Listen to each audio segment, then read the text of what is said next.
ये सेगमेंट अभी हम थोड़ी देर में, जैसे कार्यक्रम खत्म होगा तुरंत अपलोड भी करेंगे। तो इसमें कोशिश ये करेंगे कि आपके प्रश्नों के कुछ एक उत्तर जो हमारे क्राइटेरिया पे फिट बैठते हैं। खबरों का खेल बेसिकली है नहीं, क्योंकि इसमें हम कई सारे फॉर्मेट, कई सारी चीज़ें भी लेकर के आएंगे। कुछ शेयर ऐसे सर भी डिस्कस करेंगे जो कि 100 रुपये से सस्ते शेयर हैं और लोगों का रुख काफ़ी ज़्यादा वहाँ पर रहता है, और हम जब जब इस तरह के सेगमेंट्स लेके आते हैं दर्शक उसे बहुत ज़्यादा पसंद करते हैं। लेकिन पहले उन शेयरों पर नज़र डाल लेते हैं जहाँ पर कुछ एक खबरें हैं। जैसे कि खबर निकल करके आई है अशोका बिल्डकॉन को लेकर के। इनको जो है एक बड़ा ऑर्डर मिला है, लोएस्ट बिडर बन के निकली है। 568 करोड़ रुपए का एक बड़ा ऑर्डर जो है वो मिलता हुआ दिखाई दिया। इसका रिएक्शन कल देखने को मिलेगा। पचोरा जामनेर के बीच में जो है करीब 53 किलोमीटर के हिस्से में पुल, आरयूबी निर्माण, ये तमाम चीज़ें हैं जिसको के ऑर्डर इसको मिला है। और गॉज कन्वर्जन के प्रोजेक्ट को भी इसने 30 महीने में इसको पूरा करने के लिए समय सीमा निर्धारित की गई है। अब अशोका बिल्डकॉन को लेकर के अगर हम अभी देखें तो जो भाव देखने को मिल रहा है वो एक 186 187 के आसपास है सर। कल निश्चित रूप से यहाँ पर एक पॉजिटिव रिएक्शन देखने को मिल सकता है, लेकिन अगर एंट्री लेनी हो तो किन लेवल्स पे लें, और जिनके पास है उन्हें क्या सलाह देगी आप? देखिए जी, एंट्री अगर लेनी है स्टॉक में तो मेरे ख्याल से 190 के ऊपर ही एंट्री बनती है। तो 190 के तो मोस्टली ऊपर ही खुलेगा। बड़ा ऑर्डर मिला है और मार्केट का सेंटीमेंट भी पॉजिटिव है। ऊपर में टारगेट 205 210 तक के देखने को मिल सकते हैं, क्योंकि स्टॉक थोड़ा सपोर्ट पे है। चार्ट अभी भी नेगेटिव है पर वीकली सपोर्ट पे चार्ट है, तो इसलिए मेरे को लग रहा है एंट्री स्टॉक में ले बन सकती है। 205 210 के टारगेट रहेंगे और 181 का एक स्टॉप लॉस स्टॉक में रखना चाहिए। ठीक है, ये बात तो रही अशोका बिल्डकॉन को लेकर के। अब जो है जरा बात कर लेते हैं एनएचपीसी। हमने पूरे पावर पैक को लेकर के बातचीत की, एनएचपीसी पे बात नहीं हो पाई।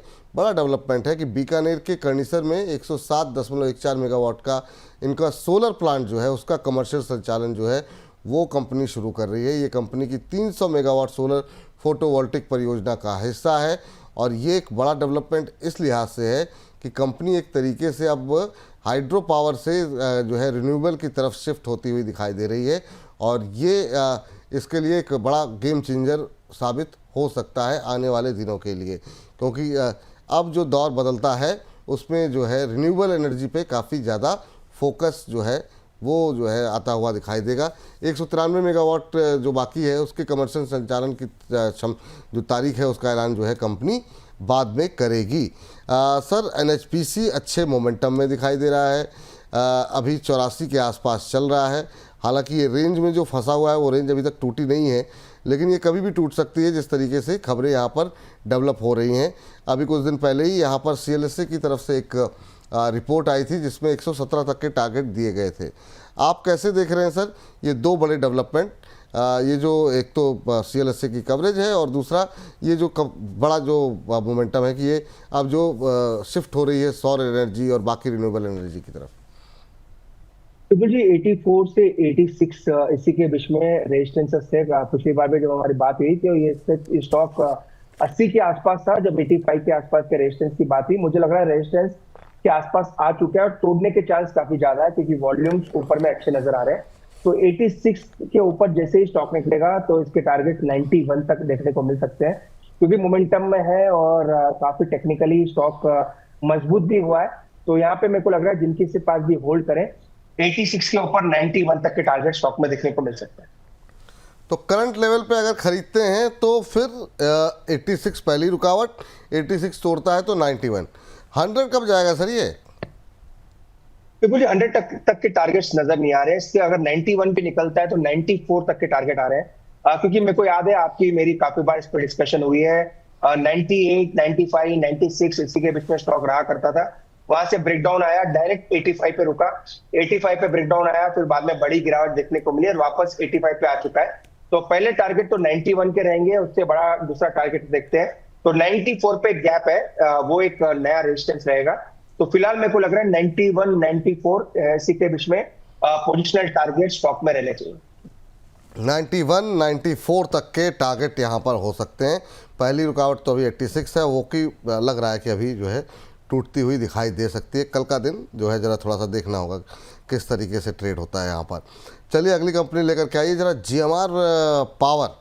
जीएमआर पावर पे क्या खबर है?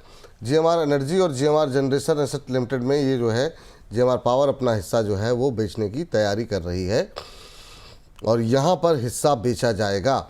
आपको बता दें कंपनी ने सिनर्जी इन्वेस्टमेंट होल्डिंग लिमिटेड के साथ एक फ्रेमवर्क का एग्रीमेंट भी तैयार किया हुआ है और वो इसके अलावा यहाँ पर जो डेवलपमेंट है वो ये है कि कंपनी अपनी बैलेंस शीट को लगभग 4400 करोड़ तक की डी लेवरेज जो है वो करती हुई दिखाई देगी।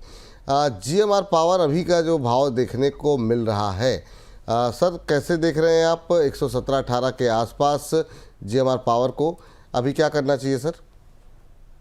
तो जी सिर्फ चार्ट के हिसाब से देखिए तो चार्ट काफी मजबूत हो रहा है इसका और ऊपर में 130 तक के टारगेट देखने को मिल रहे हैं 130 और 134।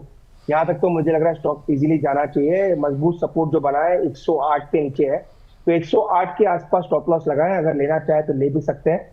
130 135 के टारगेट है तो 1:3 का रिस्क रिवॉर्ड है तो बेहतरीन चार्ट नजर आ रहा है। वैसे स्टॉक रेडार पे होता नहीं है तो कभी कभी स्टॉक को जरूर देखते हैं, पर 135 तक के टारगेट स्टॉक में देखने को मिल सकते हैं। स्टॉप लॉस 108 के नीचे लगाना। ठीक है सर, लेकिन जरा इसी की कंपनी जिससे पिछली बार भी बात हुई थी GMR एयरपोर्ट पे क्या व्यू रहेगा आपका? और ये जो मोमेंटम अभी बनता हुआ बाजार में दिखाई दे रहा है, क्या इसमें ये अपनी जो रुकावट है उसको पार करता हुआ दिखाई दे रहा है आपको? सेम व्यू रहेगा विपुल जी। 82 की शायद हमारी बात हुई थी, 86 और 92 तक के टारगेट दिए थे और उसी के आसपास धीरे धीरे स्टॉक बढ़ रहा है। 86 तो कल भी स्टॉक ने लगाया था, 87 तक भी गया था। 87 के आसपास थोड़ा रेजिस्टेंस है, मुझे लग रहा है वो पार कर देगा और 91 92 तक के स्टॉक जाना चाहिए। स्टॉक का चार्ट काफी मजबूत है और ऊपर में 92 तक के टारगेट इसमें भी देखने को मिल सकते हैं। ठीक सर, अब जरा HL लेकर के आ जाइए। HL पे कुछ एक डेवलपमेंट सामने आए थे। HL पे ये है कि R&D प्रोसेस के बेंचमार्क के लिए कंसल्टेंसी फर्म को अभी तक इन्होंने फाइनल नहीं किया है। जो PwC को फाइनल किए जाने की बातें थी उस खबरों का खंडन किया गया है और डिफेंस PSU ने स्पष्ट किया कि अभी इसकी जो चयन प्रक्रिया है वो अभी भी जो है चल रही है। R&D प्रोसेस के बेंचमार्क के लिए सर ये अपने कंसल्टेंसी फर्म को तलाश रहे हैं। पहले PwC को लेकर के बातचीत चल रही थी, अब HL ने मना किया है। हालांकि ये वैसी कोई न्यूज़ नहीं है जिस पे बहुत तेज़ कोई रिएक्शन हो, लेकिन फिर भी आपका व्यू जानना चाहेंगे HL को लेकर के। 0.25% की मजबूती फ्राइडे को रही थी। लेवल्स आप एक बार बता चुके हैं लेकिन इसको हम अलग से अपलोड करते हैं सर। तो मुझे सेम अगेन वही राय रहेगी, पॉजिटिव व्यू है। स्टॉक का ज्यादा कोई असर नहीं देखने को मिलेगा, वैसे भी सेंटिमेंट मार्केट में पॉजिटिव है। 3950 का अच्छा सपोर्ट है तो उसी का स्टॉप लॉस मेंटेन करना चाहिए अगर किसी ने शॉर्ट टर्म में लिया है। 4350 4400 वो पोजिशनल के टारगेट्स अभी भी इंटैक्ट है तो क्लियरली बुलिश मोड में है और 3950 के नीचे जब तक नहीं जाता स्टॉक में मजबूती आगे भी बनी रहनी चाहिए। ठीक, और इस बीच 98,000 सब्सक्राइबर जो है वो हमारे पूरे हो गए हैं। तो इस कार्यक्रम के दौरान ही करीब 350-400 सब्सक्राइबर हमारे साथ अब तक ऐड हो चुके हैं, लेकिन आप लोगों की मुहिम अभी भी जारी रहनी चाहिए। 2000 और सब्सक्राइबर चाहिए जिससे कि आज की तारीख में यानी सोमवार को हम 1 लाख के सब्सक्राइबर का सेलिब्रेशन आज हम कर सकें। चलिए, नज़रें हमारी बनी हुई है और काम आपको करना है, आपके प्रश्नों के उत्तर हम दे रहे हैं। इस बीच जो है अगली कंपनी लेकर के आइए, ऑरोबिंदो फार्मा। ऑरोबिंदो फार्मा पे क्या खबर है वो ज़रा एक सरसरी निगाह डाल लेते हैं। कंपनी को US FDA मंजूरी मिली है। इनकी एक टैबलेट है रिवारो एक्सपेन टैबलेट जो है ये करीब 2.5 मिलीग्राम की दवा को जो है बेचने की मंजूरी मिली है। आपको बता दें FY26 के पहले क्वार्टर में इसको बेचने की तैयारी में है, लॉन्च करने की तैयारी में है कंपनी। और अमेरिका के ल्यूक्रेटिक जेनरिक बाज़ार में इसकी काफ़ी डिमांड है और उसकी मजबूत जगह बनने की कंपनी को उम्मीद है। तो ऑरोबिंदो फार्मा पे ज़रा नज़र डालते हैं। काफ़ी पिटाई हुई है तमाम फार्मा शेयरों की, लेकिन अब फिर से एक मोमेंटम बनता हुआ दिखाई दे रहा है। फ्राइडे को 2.5% ऊपर 1084 का लेवल। सर आपका कमेंट, US FDA से मंजूरी मिली है। विपुल जी चार्ट काफी इसका आप कह सकते हैं एक बड़े कंजेशन में है। नीचे में 1030, ऊपर में 1180 इसके बीच में स्टॉक ट्रेड कर रहा है और 1180 और 1030 के बीच में कोई मजबूत ऐसा कोई सपोर्ट रेजिस्टेंस नहीं है जहाँ पे कोई ट्रेड लिया जा सके। पर अगर किसी ने ले रखा है तो नीचे में मेरे को लग रहा है 1030 1050 जब तक ये स्टॉक होल्ड कर रहा है बने रहे। और वैसे भी अगर टैरिफ के न्यूज से वैसे भी स्टॉक में बड़ी गिरावट आई थी फार्मा में, क्योंकि इसका एक्सपोजर भी काफी ज्यादा है US के तरफ। तो 1180 ऊपर में टारगेट रहेंगे, और जब तक 1030 होल्ड कर रहा है ट्रेडर्स को स्टॉक में बने रहना चाहिए। ठीक सर, आप जरा कुछ एक ऐसे शेयरों पे जरा फटाफट इसी सेगमेंट के अंदर ही बात कर लेते हैं, मुश्किल से 4-5 शेयरों पे सर, जो कि 100 रुपये से सस्ते हैं। उसमें एक नाम तो है कैनरा बैंक का, और फंडामेंटल अच्छे हैं, वैल्यूएशन ठीक है, लेकिन शेयर फिर भी अभी भी 90 के नीचे ट्रेड कर रहा है या 90 के आसपास ट्रेड कर रहा है, अभी 90-50 के आसपास है। कैसे देख रहे हैं सर आप इसको, और जो रेट कट हो रहा है या तमाम घटनाक्रम हो रहे हैं उसमें क्या ये सेफ बेट हो सकती है क्या? कैनरा बैंक और पीएनबी भी ले लीजिए इसको। जी सर। ऊपर स्टॉक मजबूत है, 90 रुपए के आसपास ट्रेड कर रहा है। सिमिलर चार्ट है, चाहे वो आप पीएनबी का ले लें या कैनरा बैंक का ले लें। कैनरा बैंक 84-85 के आसपास सपोर्ट है, और 100 से 102 रुपए के आसपास रेजिस्टेंस है। चार्ट मजबूत है और अपर ट्रेजेक्टरी अभी भी नजर आ रही है। सिमिलर चार्ट पीएनबी का भी है, पीएनबी 96 के आसपास ट्रेड कर रहा है। नीचे में इसका सपोर्ट 92 के आसपास है, और ऊपर में 102 के आसपास एक बड़ा रेजिस्टेंस है। तो दोनों में से अगर कंपेयर करते हैं तो कैनरा बैंक थोड़ा ज्यादा बेटर है, और थोड़े मूविंग एवरेजेस काफी ऊपर इसके आ रहे हैं।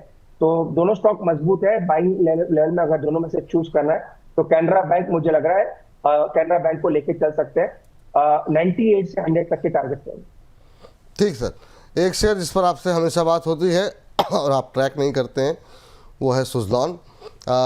लंबे समय हो गया इसको 50, 52, 54 पे कंसोलिडेट करते हुए, क्या अभी क्रॉस करेगा सर इसको? विपुल जी, ट्रैक जरूर करता हूँ इस स्टॉक को, पर कभी रिकमेंड नहीं करता हूँ, क्योंकि ये स्टॉक ऐसा है विपुल जी, काफी सताया है स्टॉक ने। पैसा जरूर बनाया है, पर अगेन काफी रिटेल में डिस्ट्रीब्यूटेड स्टॉक हो चुका है। 48 से 50 के आसपास का सपोर्ट है, उसी का स्टॉप लॉस लगाना चाहिए। 48 लगाएंगे तो ज्यादा बेटर है, या 50 के नीचे भी लगाते तो चलेगा, क्योंकि स्टॉक का मजबूत सपोर्ट उसी के आसपास है। बड़ी रेंज जो निकल के आ रही है 58 और 62, ये दो ऊपर में रेजिस्टेंसेस है। तो नीचे में सपोर्ट नजदीक है 48 के आसपास या 50 के आसपास, उसका स्टॉप लॉस मेंटेन करें। 58 और 62 ऊपर में टारगेट रहेंगे। काफी क्वेश्चंस आते हैं विपुल जी, इसके लिए लेवल जरूर शेयर कर रहा हूं, पर कोई नई बाइंग की सलाह स्टॉक में नहीं। ओला इलेक्ट्रिक में भी काफ़ी सवाल आते होंगे सर आपके पास, 50 पे आ गया है, हमारे पास भी आ रहे हैं, और बहुत लोगों का ये मन है इसको खरीदने का 50 के आसपास। क्या खरीदना चाहिए कि नहीं, पहला सवाल।